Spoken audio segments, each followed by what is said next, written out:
Let's go! What's up, everybody? Listen, since the last time you see me, I am out of Phoenix. Got a long flight today, back in Oklahoma. You see, I got a little trimmed up today. Got a little bit prettier than I was the last couple of days, as you can tell. Got the beard trimmed up. Back in my hometown, feeling better. I noticed the videos were like this on YouTube. Listen, I'm going to get better quality stuff. I just want to get a following first, get used to doing this, commit to doing them every day before I drop the bucks on the podcast or YouTube channel.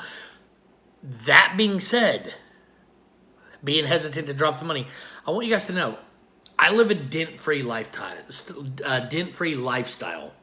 If I was to buy it, it wouldn't make a dent, okay? I'm just letting you guys know. But before I invest in something, I want to be smart about it, make sure that I'm enjoying this, you guys are enjoying this, that I'm getting some sort of following, and I'm not just recording myself talking, because that's weird. So, I'm back for another day. Let's talk about something that's driving me nuts. All this like, oh, Dillon, Danis, don't do this. You're making our sport look bad. Blah, blah, blah, blah, blah. Stop. Listen, I'm going to go out on a limb here. I think Jake Paul stands a chance.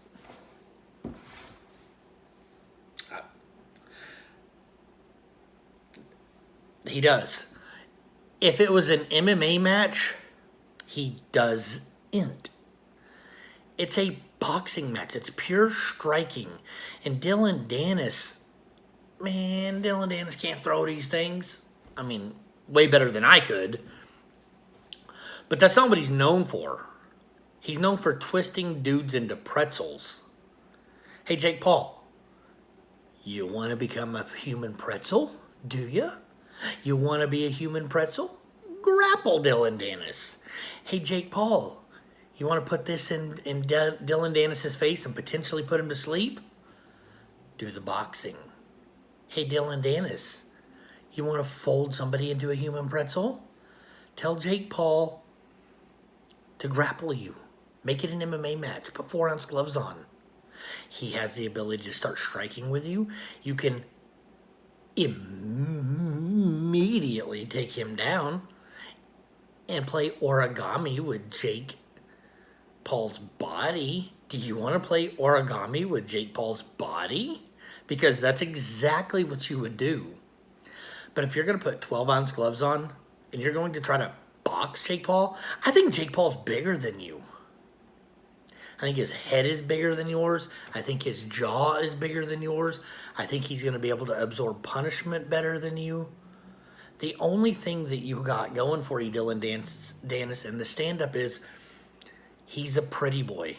And pretty boys don't like being punched. Neither do sissies. Okay? Pretty boys and sissies don't like being punched. I don't want to be punched at all. So hats off to both of you guys for somewhat agreeing to this. But the question has to be answered that Jake Paul stands a real shot at this. It has to stop being asked. We have to put a stop to this. We have to quit playing outside of the realm of possibility that Jake Paul shuts Dillon Danis' lights out.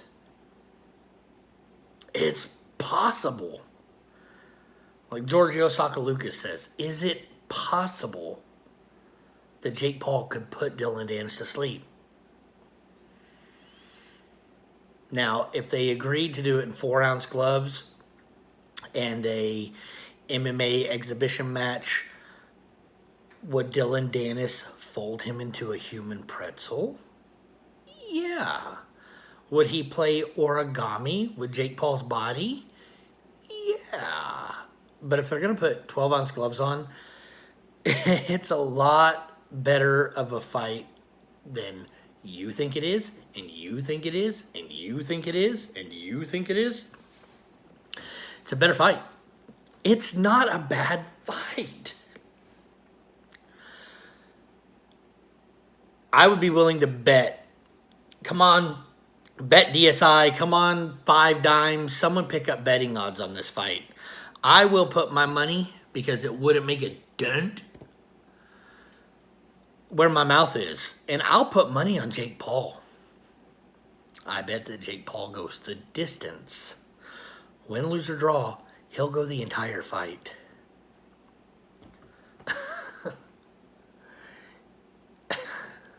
Aside from being the greatest of all time and the GOAT, if Artem Lobov can go every round with Paulie Malignaggi and beat him at his own game, then trust me, Jake Paul can beat Dillon Danis. Dillon Danis is hyping this fight. I want to see it. As ridiculous as it is, I want to see it. It's silly. It's preposterous.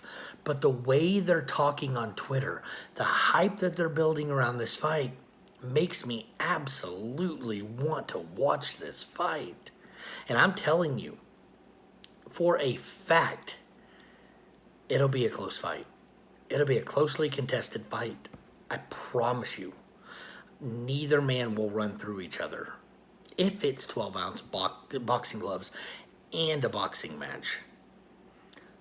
Jake will get more tired than Dillon. That's something that I'm promising. I bet you, not a promise, but I bet you Jake Paul hits harder. Which, you know, he doesn't look like he hit the hard. Didn't he hit Brad Martin? Go back to Brad Martin's channel. I think he punched, I know his older brother did. What's his name? The other Paul brother, the more famous one. He punched Brad twice, and then I think the little brother, Jake Paul, got to punch him. I hope I got the Paul names right. I think it's Jake Paul.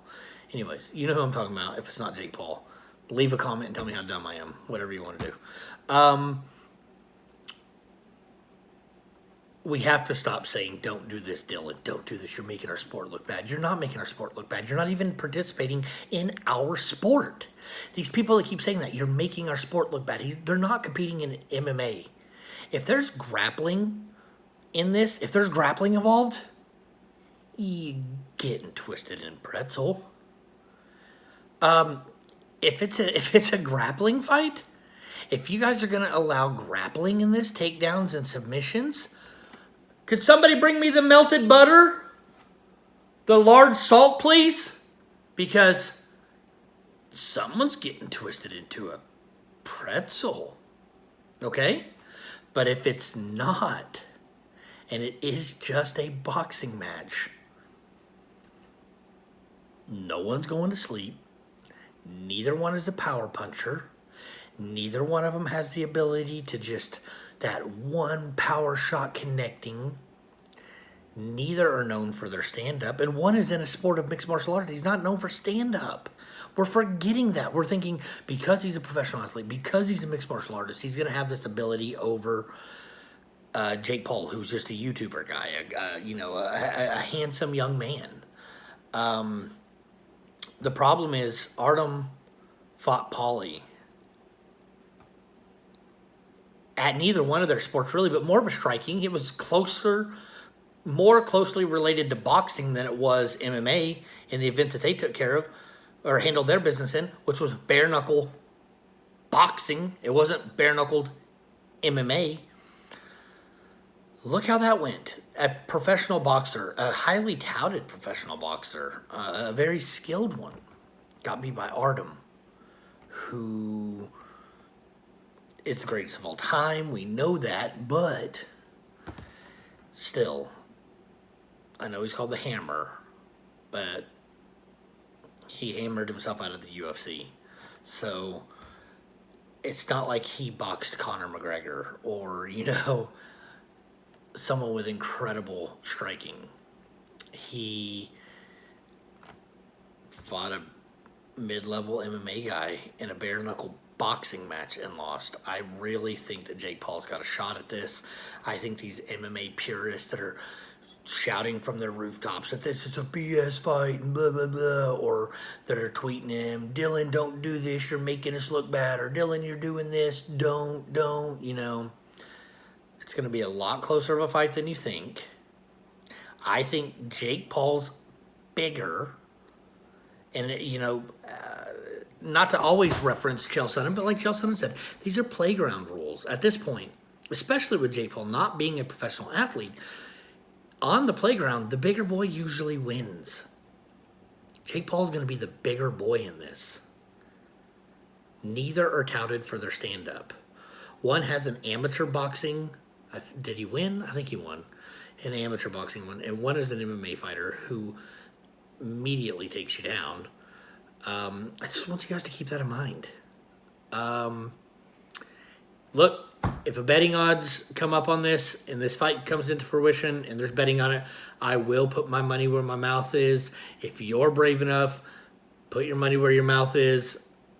Let's get a little bit closer, but I probably will bet on Jake Paul winning a striking match. But what I will bet with you right now is that Dillon Danis stands no chance of putting him away. I'll put my money up. Just remember, I will put my money up. So, listen, guys. I'm back where I should be. I'm home. I got the fresh haircut. I'll have it fixed soon. But I'm all cleaned up. Look at that little beard trim. I mean, I'm set. I'm back. I'm ready to produce this content. I'm ready to have fun, guys. Till next time.